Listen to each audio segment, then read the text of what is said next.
नीलाम्बुजश्यामलकोमलाङ्गं सीतासमारोपितवामभागं पाणौ महासायकचारुचापं नमामि रामं रघुवंशनाथं। बोलो सियावर रामचंद्र की जय, पवन सुत हनुमान की जय। आज आप लोगों के बीच भरत चरित्र का वर्णन करूंगा। यद्यपि कि भरत जी के चरित्र का वर्णन करना बड़े बड़े संत महात्माओं के सामर्थ्य की बात नहीं है, तो मैं क्या कह पाऊंगा, लेकिन जो मेरे मन में थोड़े बहुत विचार हैं वो आप लोगों के सामने प्रस्तुत करता हूँ। माँ जानकी जी की कृपा से, उनकी कृपा होगी तो प्रसंग की प्रस्तुतिकरण में कर पाऊंगा। कहते हैं जनक सुता जग जननी जानकी, अतिशय प्रिय करुणा निधान की।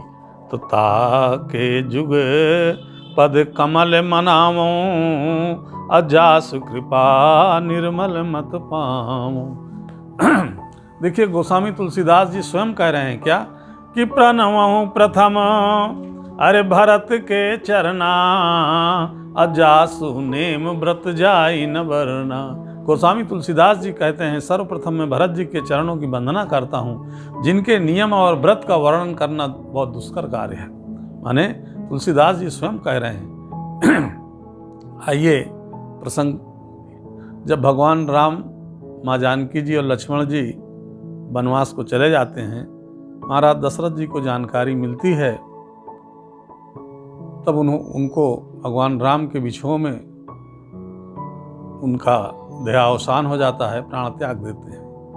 भरत और शत्रुघ्न जी ननिहाल में थे, गुरु वशिष्ठ जी दूध भेज करके उनको बुलवाते हैं। जब यहाँ पे अयोध्या में कुचक्र चल रहा था, तो वहाँ भरत जी के मन में अनेकों कल्पनाएं उठती थीं, रात को भयानक सपने होते थे, अपशगुन होते थे, बहुत चिंतित थे।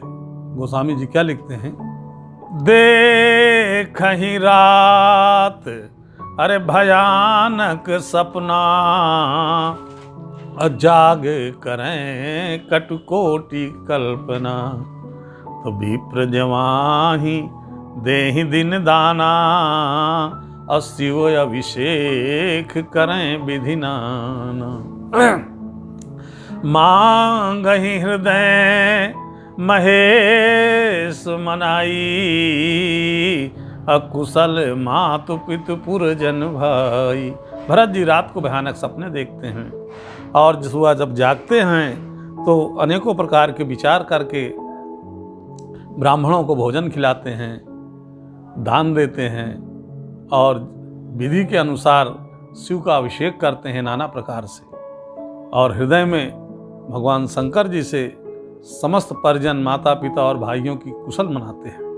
ऐसा सोच ही रहे थे कि उसी समय दूत आ जाते हैं। क्या कि यही विधि सोचत भरत मन, अरे धामन पहुँचे आए। गुरु अनुशासन श्रवण सुन, चले महेश मनाए। सियावर रामचंद्र जी की जय। दूत लोगों ने बताया भरत जी से कि गुरु जी आपको तुरंत अयोध्या बुलाए हैं।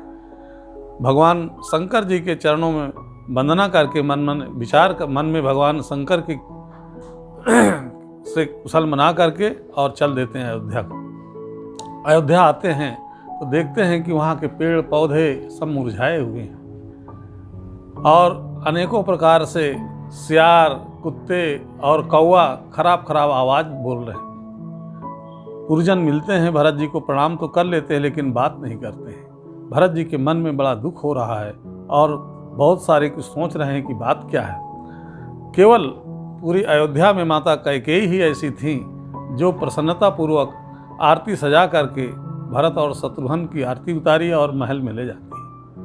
भरत जी को देखा कि ये मन मारे हुए बैठे हैं, दुखित हैं। तो माता कैकेयी जी के मन में विचार आया, ऐसा तो नहीं कि मेरे नैहर में कोई अपशगुन हो, दुर्घटना घटी हो, इसलिए भरत जो है सोच में हैं, दुखित हैं। तो क्या पूछती हैं, सुत ही सोच देख मन मारे, अब पूछत नहीं हरे कुशल हमारे। भरत जी को दुखित देख करके, चिंतित देख करके पूछती हैं कि हमारे नैहर में सब ठीक तो है ना। देखिए, माता कैकेयी जी को अयोध्या की चिंता नहीं है कि महाराज दशरथ जी का स्वर्गवास हो गया है, लेकिन इनको इनकी चिंता नहीं है। चिंता है तो अपने नैहर की। ये माताओं में ऐसा होता है कि अपने नैहर का ज़्यादा चिंता रहती है। भरत जी ने कहा वहाँ तो सब ठीक है, लेकिन मैं यहाँ क्या देख रहा हूँ माता, यहाँ मुझको अच्छा नहीं दिख रहा है। पूछे हूँ निष्कुल कुशल भलाई, अपने परिवार की कुशलता बताइए। तो माता कैकेयी कहती हैं क्या, माता कैकेयी बताती हैं कि तात बात अरे मैं सकल समारी, अब भई मंथरा सहाय विचारी, कछुक काज विधि बीच बिगारो, अभूपत सुरपत पुर पगधार। माता कैकेयी कहती हैं भरत जी से कि मैंने सारा कार्य कर लिया है, अर्थात मैंने तुम्हारे लिए राज सिंहासन मांग लिया है।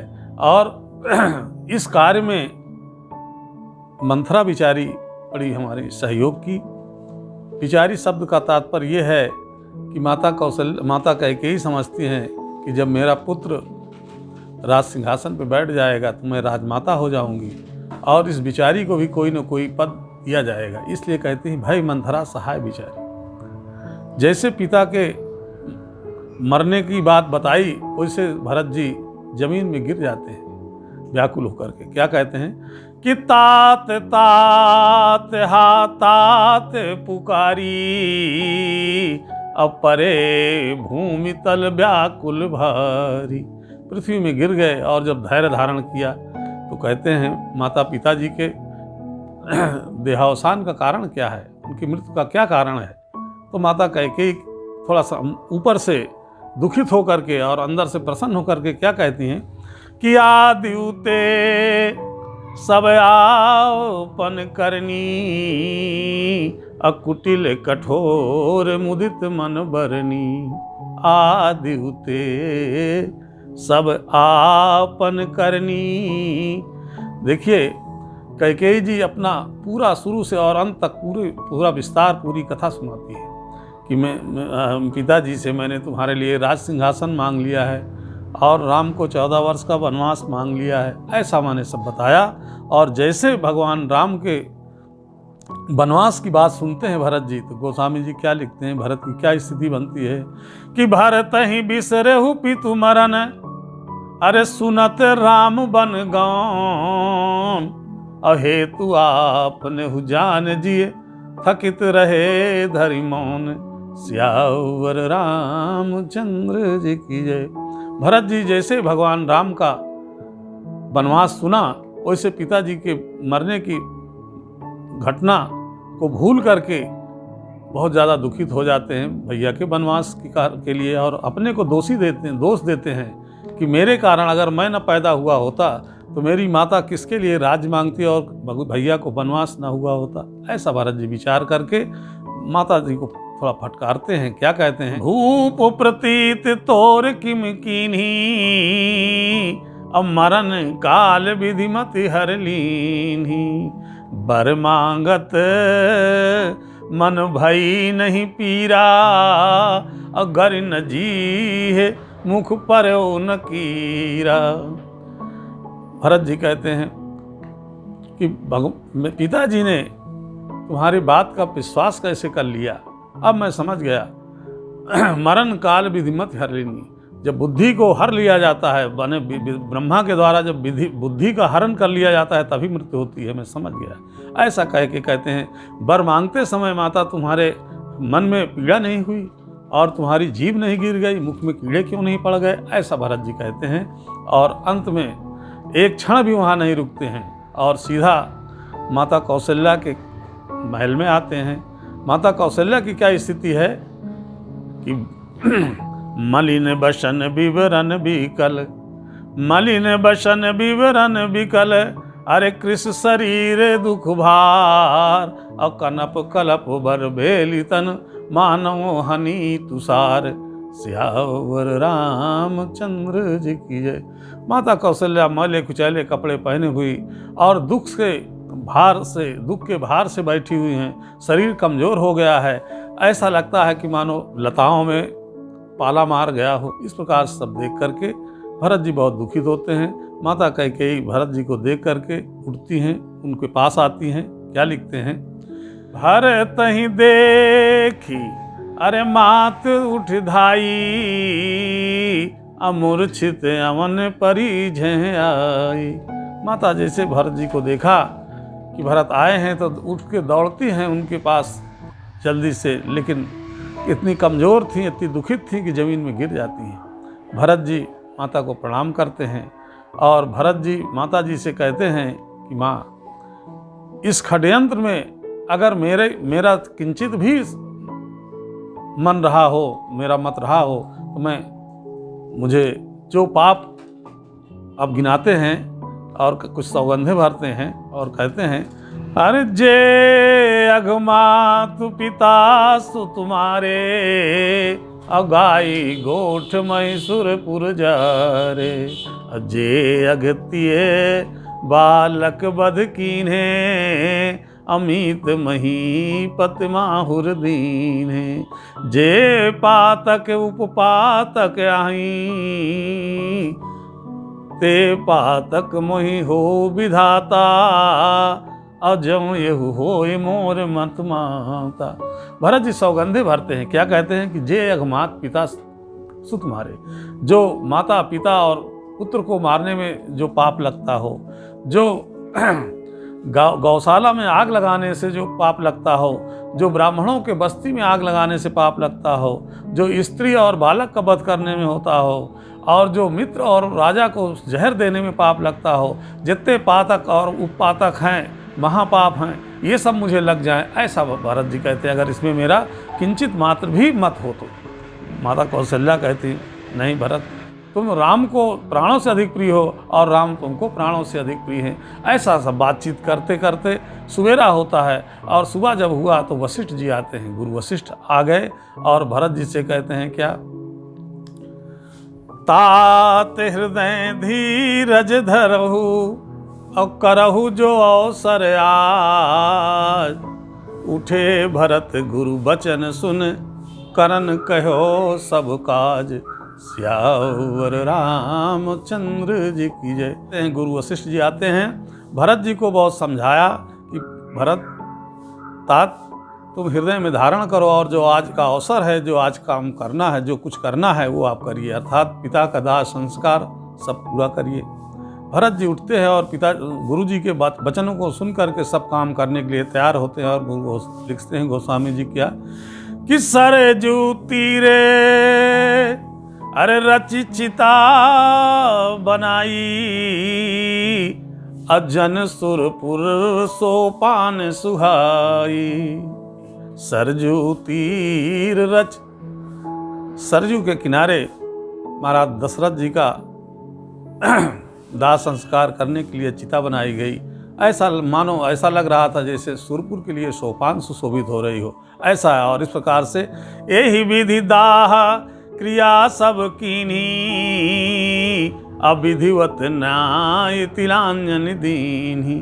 भरत जी ने दाह संस्कार किया और स्नान करके तिलांजन इत्यादि किया। फिर क्या कहते हैं कि सिंहासन भूषण बसन, सिंहासन भूषण बसन, अन्न धरा निधन धाम, अधिये दिए भरत लहि भूसुर, भे परिपूरन काम, सियावर रामचंद्र जी की जय।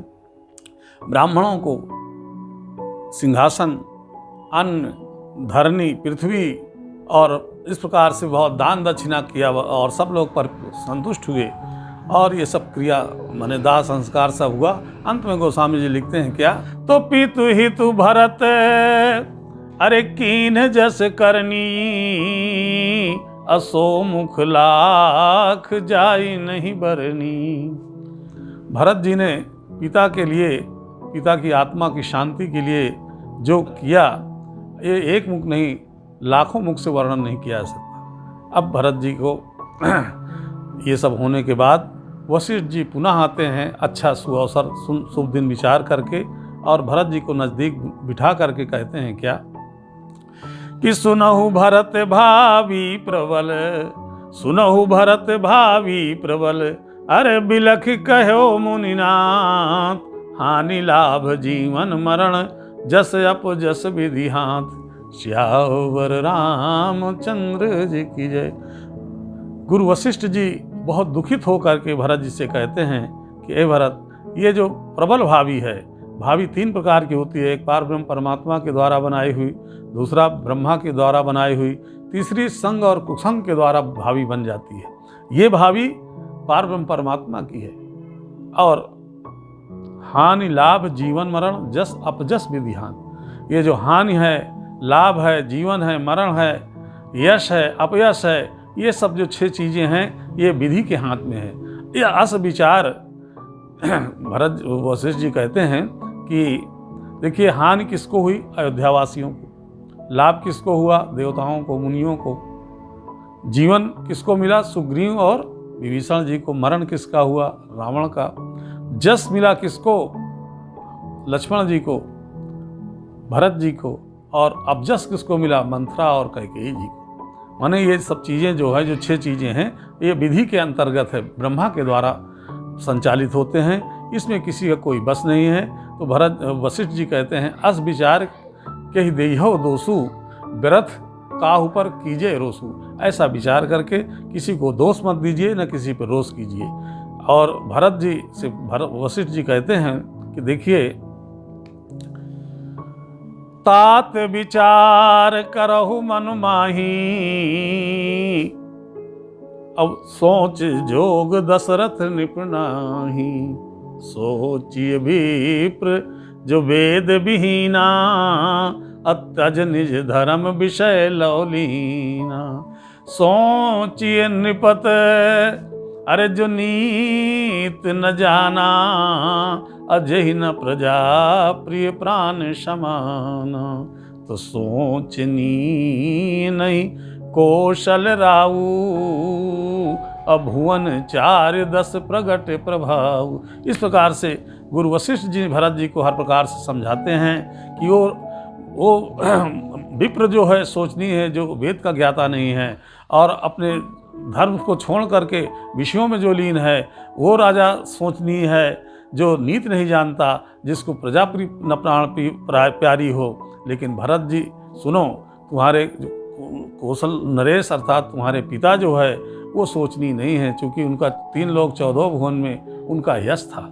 ऐसा कह करके भरत जी से कहते हैं क्या, राय राज पद तुम कह दीना, अपिता वचन फुर चाहिए कीन्हा।